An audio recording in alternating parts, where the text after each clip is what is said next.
Wait, हम नई sheet ही खोल लेते हैं।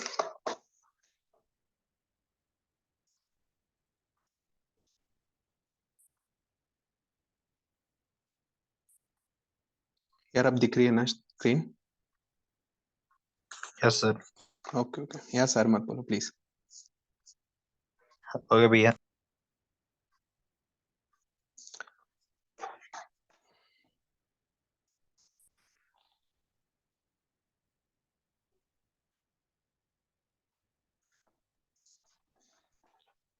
फाइन।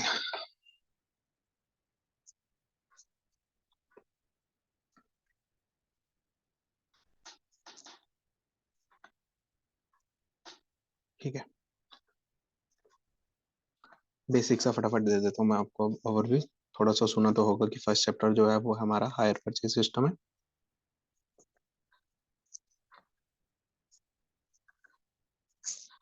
सेकंड जो टॉपिक है वो हमारा है इंसॉल्वेंसी अकाउंट।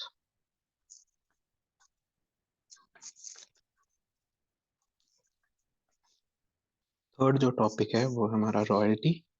ये तीनों टॉपिक आपके लिए बिल्कुल नहीं हुआ। जो फोर्थ टॉपिक है वो आपने थोड़ा सा पढ़ा होगा, अकाउंटिंग स्टैंडर्ड्स,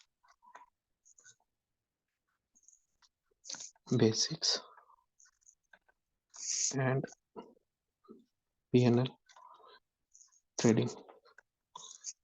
आपकी बुक में जो होगा उसका नाम अलग लिखा होगा, इसका मेरे हिसाब से सेम लिखा होगा, इसका भी थोड़ा सा शायद अलग होगा, ये भी सेम होगा। ये लास्ट वाले में शायद कुछ और लिखा होगा, बट है यही है बेसिक्स। तो आज हम स्टार्ट करेंगे।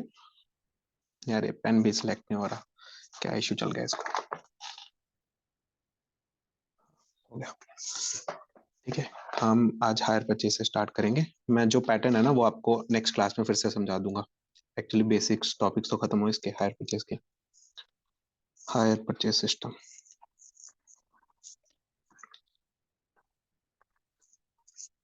ठीक है। एक हमारे पास बिजनेसमैन है, उसका नाम है चुन्नू। एक हमारा बायर है, उसका नाम है मुन्नू। अब थोड़ा सा टर्म के साथ चलते हैं क्योंकि अब थोड़ा डिले हो गया ना, तो हम टर्म भी साथ साथ लिखते रहते हैं। अब ये जो चुन्नू है इसको हम कहेंगे वेंडर, क्योंकि जो बेचता है उसको हम कहते हैं वेंडर, और जो परचेज करता है उसको हम कहते हैं परचेजर। ठीक है, अब जो वेंडर उसको हम सेलर भी कहते हैं, बट हम इस चैप्टर में स्पेसिफिकली इसको सेलर ना कह के वेंडर कहते हैं। ठीक है, ठीक है। उसके बाद हम ये स्टार्ट करते हैं। जो चुन्नू है वो एक बिजनेसमैन है, ये मुन्नू एक जोमेटो डिलीवरी बॉय।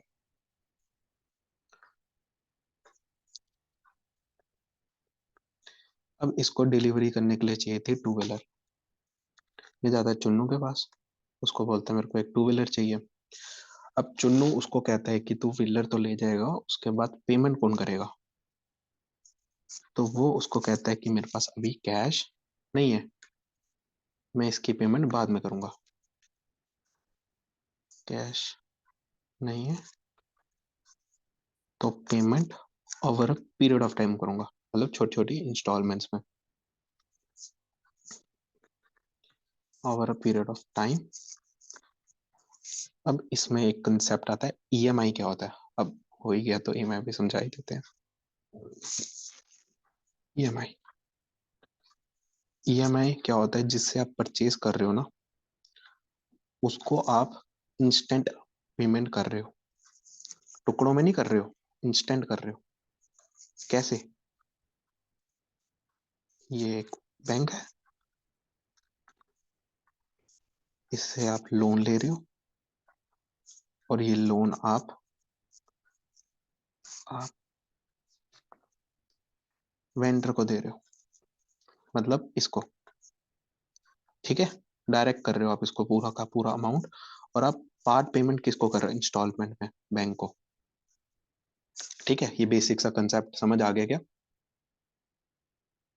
रिस्पॉन्ड कर दो यार। ईएमआई समझ आया क्या? ये वाला। हेलो भाई, म्यूट हो गया क्या? Hello,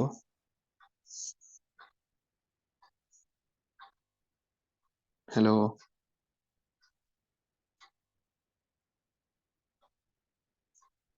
hello. जी सर।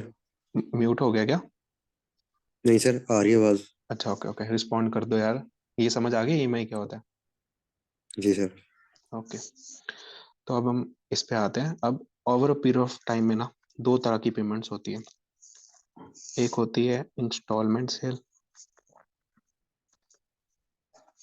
Instalment cell. एक आती है हायर परचेज सेल।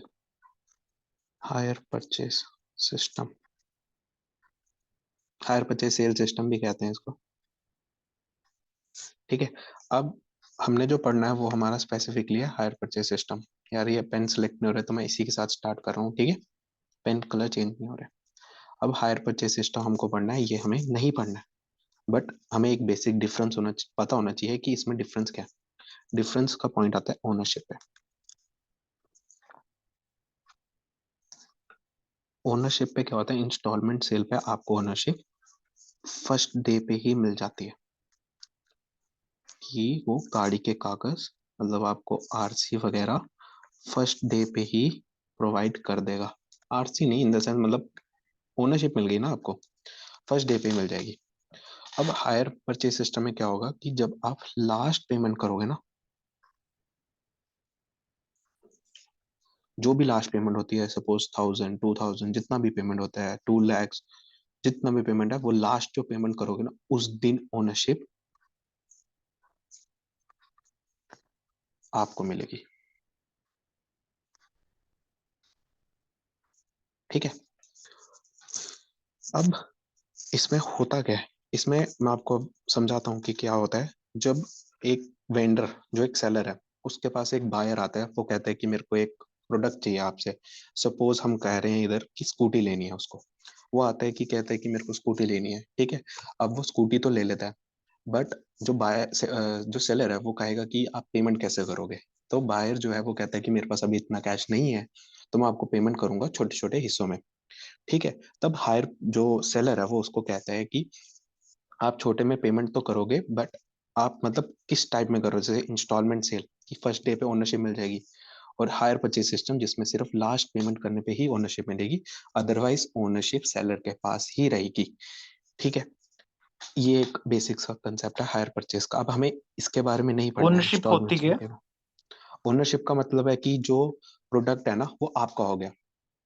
लाइक आप कुछ लेने जाओ बाजार में, सपोज आज आप फोन लेने जाओ, कल को आपसे आपका फोन कहता है कि ये आप लेकर आए हो, आप उसको कैश पे करके आए हो, उसका प्राइस पे करके आए हो। आपके साथ जो बंदा बैठा वो कहता है ये मेरा फोन है। हाउ कैन ही से कि ये उसका फोन है? आपके पास बिल है, आपके पास उसका इनवॉइस है, उसके ऊपर आपका नाम लिखा हुआ है कि ये आपने को बेचा गया और आपने इसके कैश पे की है, तब उसकी वो ओनरशिप आपको ट्रांसफर होगी। ठीक है। अब हायर परचेज सिस्टम मतलब में, कि स्कूटी हमें मिल जाएगी पर हमें वो जी बिल नहीं मिलेगा एक तरीके से, है ना? हाँ, बिल मिल जाएगा, वो केस नहीं है, उसमें लिखा होगा बट आपने उसका कैश पे नहीं किया। आपको स्कूटी मिल गई, आपके पास एक एसेट आ गया, ठीक है। बट आपकी एक लाइबिलिटी भी तो क्रिएट होगी कि आपने उसको कैश देना है। समझे? मतलब ओनरशिप आपकी ओके। नहीं है, कल को आप पेमेंट नहीं करते तो वो आपको उठा के ले जाएगा। ठीक है। बट हायर परचेज सिस्टम में क्या, आपको ओनरशिप ही नहीं मिल रहा, कि वो जो सेलर है वो कह रहा है आप उसको एसेट दिखा ही नहीं सकते। आप समझे? इसमें इस केस में आप एसेट दिखा सकते हो, ओनरशिप इसमें इंस्टॉलमेंट में, बट इस केस में आप दिखा ही नहीं सकते कि वो एसेट है। समझे? ओके। ठीक है। और अब ये हमारे वैसे पार्ट ही नहीं है installment sale, but hire purchase ही है। बट ये सिर्फ एक कंसेप्ट के लिए कि जो इंस्टॉलमेंट सेल कर रही हो, लाइक जो ईएमआई वाला है वो एक टाइप का इंस्टॉलमेंट सेल है। ठीक है। तो उसमें क्या होगा कि आपको ओनरशिप फर्स्ट डे पे ही मिल जाएगी। मतलब आपने प्रोडक्ट लिया, आप उसको कह सकते हो कि ये मेरा प्रोडक्ट है। हायर परचेज में क्या होगा कि आप उसको नहीं कह सकते कि ये मेरा है। आप उसको यही बोल सकते हो ये मैंने हायर पे लिया है, बट जब मैं लास्ट पेमेंट कर देता हूँ उसके बाद मेरी लाइबिलिटी जीरो हो जाती है, तब मैं उसको कह सकता हूँ ये मेरा है। ओके। अब भैया हायर बात आती परचेज है, काम कहाँ पे है हाँ जी, डे टू डे में? Hire purchase day to day में काम कहाँ आता है? कहाँ एप्लीकेबल है? हाँ जी। हाँ, जो जैसे ओला वगैरह आते हैं, ये सब जो डीलर से अपने ये जो स्कूटी डील करते हैं, ये सब इनसे जब प्रोडक्ट लेते हैं, लाइक उबर, ये जब प्रोडक्ट लेते हैं वो उनको हायर परचेज पे देते हैं। वो उनको कहते हैं कि हम आपको पार्ट में पेमेंट करेंगे, हम इकट्ठे पेमेंट नहीं करेंगे। समझे? सर इसमें एक बात है, अगर हमें कोई जैसे कि ट्रैफिक पुलिस पकड़ ले, पूछे कि इसका डॉक्यूमेंट क्या है, उसके डॉक्यूमेंट जी तो हायर परचेज के पास, मतलब कि जो ऑनर है उसको हम डॉक्यूमेंट कैसे शो करेंगे सर? नहीं, डॉक्यूमेंट तो तुम्हारे पास होगा ना। हायर परचेज का ये मतलब जी नहीं है कि आपके पास डॉक्यूमेंट नहीं होगा। डॉक्यूमेंट आपके पास जी सर। प्रॉपर होंगे। ओके, जी बट एक डीड बन जाएगी कि ये आपने हायर परचेज पे लिया। एक लीगल डीड जी बन सर। जाएगी। बस इंस्टॉलमेंट पे हमारे क्या पास होगा, मतलब आपके पास प्रॉपर्टी लीगल डीड इनपुट्स नहीं है। नहीं होगा। हाँ, मतलब बस हमारे पास कोई प्रॉपर्टी इनपुट्स नहीं होंगे। नहीं मैं समझा नहीं, आपकी आवाज बड़ी कस्टडी कम आ रही रहेगी। है। आई मीन मैं हेलो, एक सेकंड में यार, आपकी आवाज बड़ी कम आ रही है। उसकी कस्टडी रहेगी बट वो नहीं रहेगा, उसकी प्रॉपर्टी नहीं रहेगी ना। हाँ, उसकी प्रॉपर्टी नहीं है वो। हम्म। ठीक है, बट अब इधर केस आता है कि हम हायर परचेज पढ़ ही क्यों रहे हैं। अगर हम उसको एसेट शो ही नहीं कर सकते तो हम उसको पढ़ ही क्यों रहे हैं। पॉइंट आ गया ना? समझे तुम? अगर हम हायर परचेज पे ले रहे हैं, वो हमारी प्रॉपर्टी नहीं है, तो हम उसको एसेट कैसे शो करेंगे, हम उसकी अकाउंटिंग कैसे हम्म। करेंगे। ठीक है, तो हेयर कम्स द अकाउंट्स। उसमें ना एक हमने प्रिंसिपल पढ़ा है अपनी 11th क्लास में, कि एक प्रिंसिपल आता है कि सब्सटेंस टेंस ओवर फॉर्म। ठीक है, अब इस सब्सटेंस ओवर फॉर्म का जो एक्सप्लेनेशन है वो है कि हमें उसका एक्चुअल अपीयरेंस देखना है, एक्चुअल सब्सटेंस देखना है। मैं इसका कंसेप्ट आपको समझाऊंगा अभी, बहुत इंपॉर्टेंट कंसेप्ट है, इस पे बहुत इंटेंशन पे करो। एक्चुअल सब्सटेंस या appearance rather than legal form. Okay, अब इधर ध्यान देना प्लीज। जो ये प्रिंसिपल है, ये कहता है कि आप जब अकाउंटिंग करोगे ना, ये प्रिंसिपल सिर्फ अकाउंट्स का है। ओके, ये कहता है कि जब आप अकाउंटिंग करोगे बुक्स में, तब हम सब्सटेंस को देखेंगे। यार ये क्या है? हम्म, तब हम सब्सटेंस को देखेंगे, ना कि हम फॉर्म को देखेंगे। इसका क्या मतलब है कि जो सब्सटेंस है, सब्सटेंस मतलब कि एक्चुअल में है। एक्चुअल में इन द सेंस कि जो एसेट है उसका फायदा कौन उठा रहा है। सुन रहे हो? अगर जोमेटो का डिलीवरी बॉय है, वो स्कूटी लेता है, वो उसे डिलीवरी करता है, तो फायदा किसको मिल रहा है? रिस्पॉन्ड करो यार। हेलो। मतलब वही जिसके पास गुड्स होंगे। हाँ, उसी को मिल रहा है ना, तो मतलब उसका जो रिवॉर्ड है वो ले रहा है। अब कल को स्कूटी एक्सीडेंट में टूट जाती है, तो उसका रिस्क किसको है? कौन रिपेयर करवाएगा? वही जिसके पास स्कूटी होगी। यस। तो एसेट का रिवॉर्ड और रिस्क वेयर कौन कर रहा है? जो बायर है। तो यहाँ पे जो ये प्रिंसिपल है, ये बहुत इंपॉर्टेंट प्रिंसिपल है। ठीक है, ये कहता है कि हमें जो अकाउंट्स पे रिकॉर्ड करना है वो हमें सब्सटेंस पे करना है। मतलब कि जो उसका रिस्क है, जो उसका रिवॉर्ड है, वो किसको मिल रहा है, हम उसकी बुक में अकाउंटिंग करेंगे, ना कि हम जो लीगली दिख रहा हमें। लीगल फॉर्म मतलब कि बुक्स में एसेट की ओनरशिप किसके पास है? सेलर के पास। यस एग्जैक्टली, सेलर के पास है।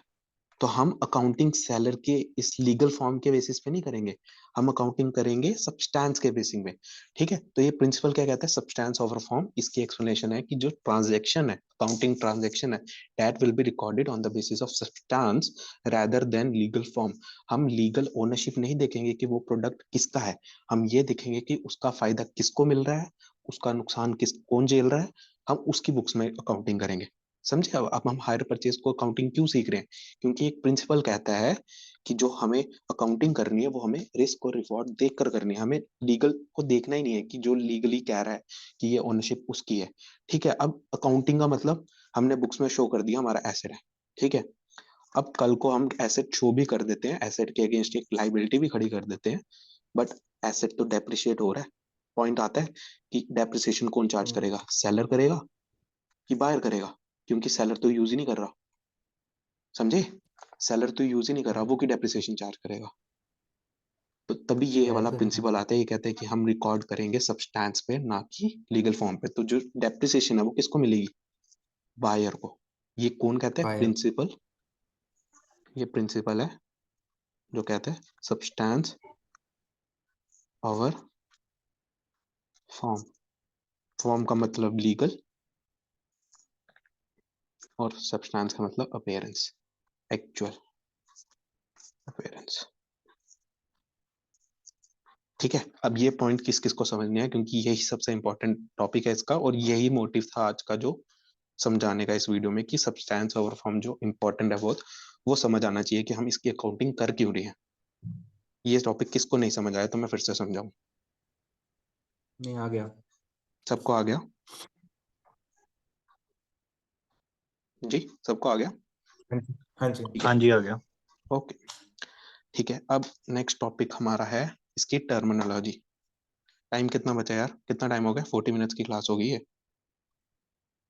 दिख रहा है क्या? 16:10 है हमारे पास, अभी 9 मिनट्स। ओके, अब हम इसका एक पॉइंट कर लेते हैं, सिंपल सी टर्मिनोलॉजी है इसकी। अब जो हमारा यहाँ पे सेलर था ना, हम इसको हायर परचेज सिस्टम में कहते हैं हायर वेंडर। ये एक टर्म आ गई हमारी। जो परचेजर है इसको हम कहते हैं हायर परचेजर। यूनिवर्सिटी जाओगे तो तुम्हें इसको बोलेंगे परचेजर को वेंडी। ठीक है, तो मत सुनना प्लीज, वैसा कोई टर्म नहीं है। ठीक है, वेंडी मतलब ऐसा ऐसा होगा कुछ, वेंडी ऐसा कुछ बोलेंगे भाई, ऐसा कोई टर्म नहीं है। इसको वेंडर कहते हैं, इसको परचेजर कहते हैं। ठीक। ओके, ठीक है। और अब हायर परचेजर और ये एक टर्म आ गई, ठीक है। इसका मैं आपको डेफिनेशन है टर्मिनोलॉजी का कल दिखा दूंगा, आज मैं सिर्फ आपको टर्म्स बता रहा हूँ कि क्या क्या और उसके मीनिंग। कल हम फिर से इसका रिकैप कर देंगे, कल या फिर जब भी मैं क्लास रखूंगा। एक टर्म आ गया हायर परचेजर, सेकंड आ गया हायर वेंडर। यार 5 मिनट बचेंगे तो बताना, थोड़ी सी बातें कर लेंगे। हायर वेंडर, और एक आ गया कैश प्राइस। और भी टर्म्स है, अभी हम यही 3 पे ध्यान देते हैं जो इजी इजी है। एक हायर परचेज प्राइस भी कर लो यार, इजी है वो भी। हायर परचेज प्राइस, ठीक है। हायर परचेजर कौन हो गया? बोलो यार, हाँ अभी पढ़ा। परचेजर जो परचेज कर रहा है हाँ सिंपल, मशीनरी। ठीक है। Purchaser of asset in hire purchase system. ये सिर्फ कंसेप्ट के लिए, इसकी जो एक्चुअल डेफिनेशन है वो हम कल मैं लिखा दूंगा आपको, मतलब नेक्स्ट क्लास में। वो डिफरेंट होगी। मतलब इससे आपको कंसेप्ट समझ आ गया ना हायर परचेज सिस्टम का। ठीक है, हायर परचेज परचेजर पता चल गया। हायर वेंडर कौन हुआ? जो बेच रहा है, जो सेल कर रहा है। जो सेलर सेलर है। In hire purchase system.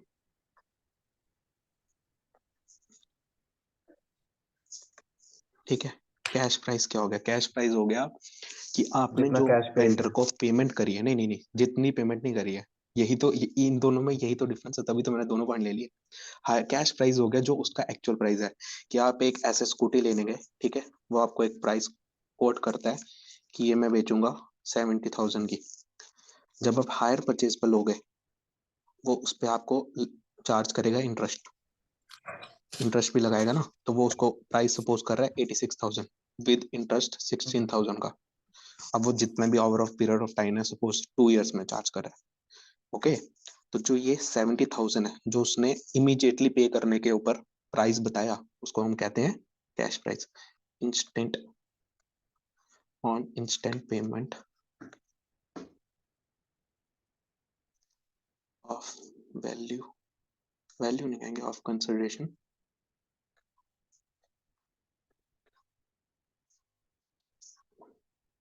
In hire purchase system. नहीं, ये भी नहीं कहेंगे, अमाउंट कहेंगे, अमाउंट। सेंस अलग बन गई इसकी तो। कंसिडरेशन